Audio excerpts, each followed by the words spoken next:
Salut tout le monde, c'est Eric, j'espère que vous portez bien. Tout d'abord, je tiens à vous remercier sincèrement pour tous vos bons mots d'encouragement suite à la vidéo, la capsule vidéo que j'ai tournée avec Cynthia Dulude. Et aussi, je tiens à vous remercier de vous abonner à ma chaîne. C'est vraiment très gentil, ça me touche énormément. Donc, c'est bon de savoir que je peux vous aider.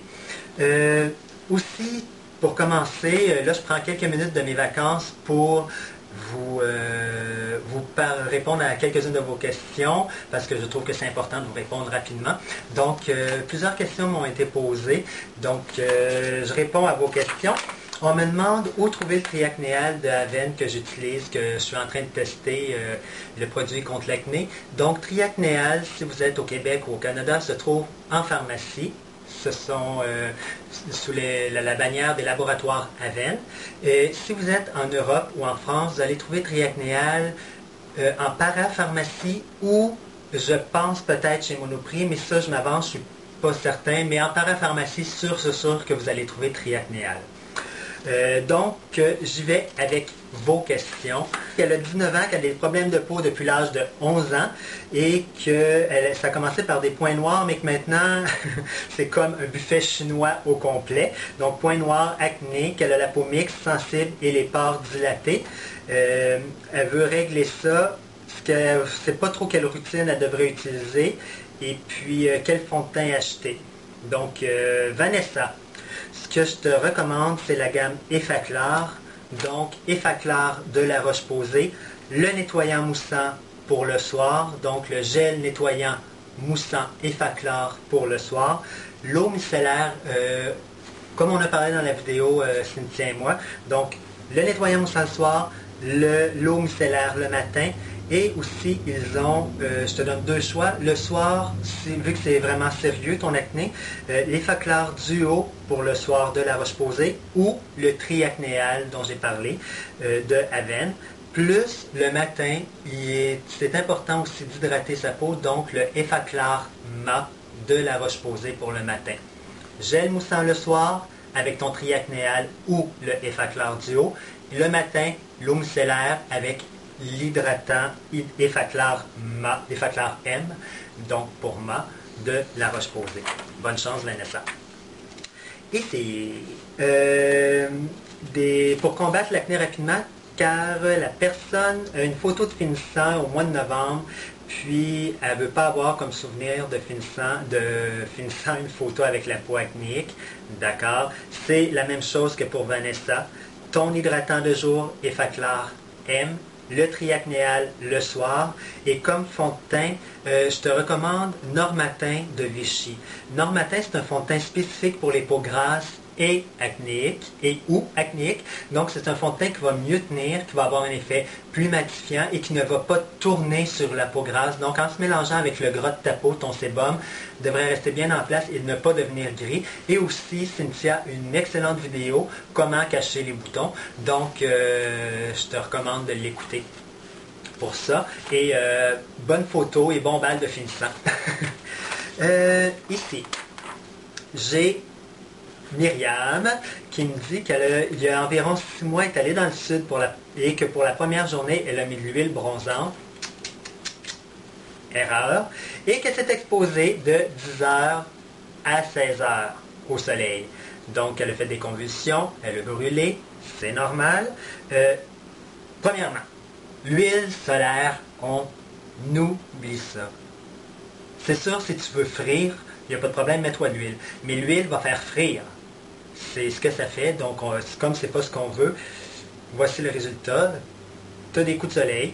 Et elle me dit que lorsqu'elle est allée au soleil cet été, des plaques rouges ont apparu un peu partout et qu'elle retourne bientôt en voyage. Je voudrais savoir si ça doit éviter le soleil ou mettre de la 60.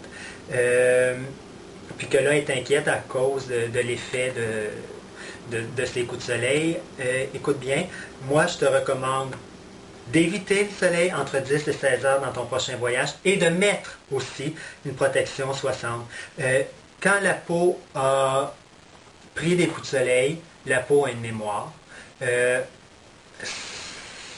c'est normal qu'il y ait les plaques rouges qui te soient réapparues cet été. La peau a été sensibilisée probablement à tout jamais. Donc maintenant, c'est de bien la protéger. On oublie les huiles de bronzage.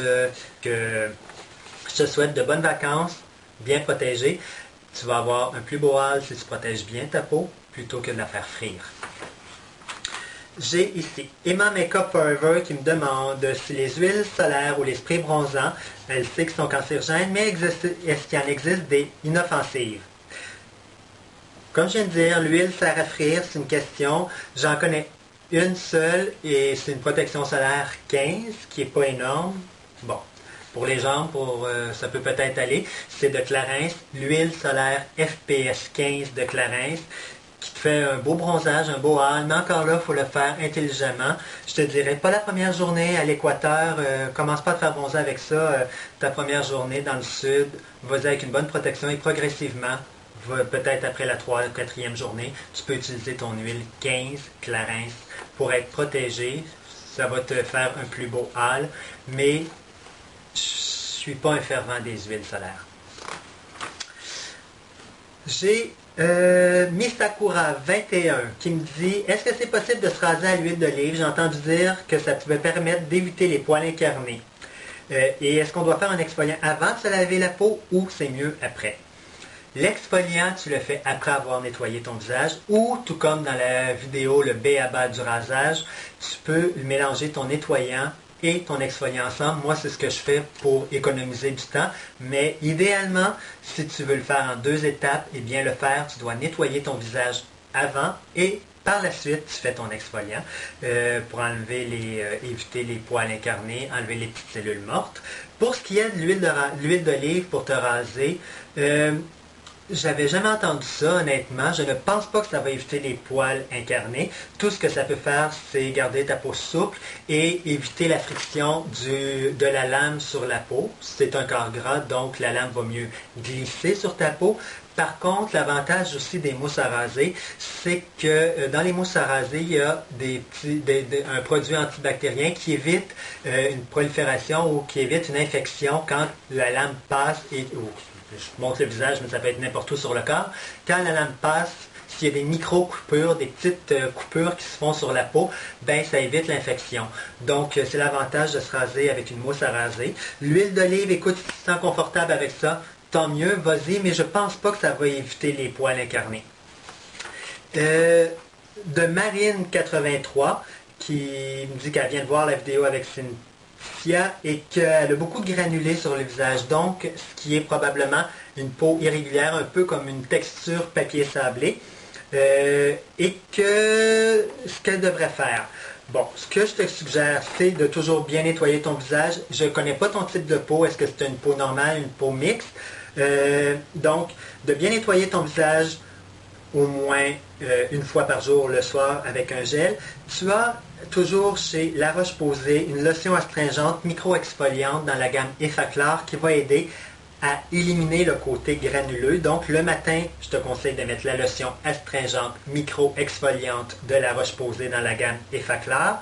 Et le soir, tu peux utiliser l'Effaclar K, qui est un produit qui va exfolier avec, à l'intérieur, il y a un acide qui s'appelle LHA, qui va, c'est plus doux qu'un AHA, mais qui va aider à enlever le côté granulé dont tu me parles.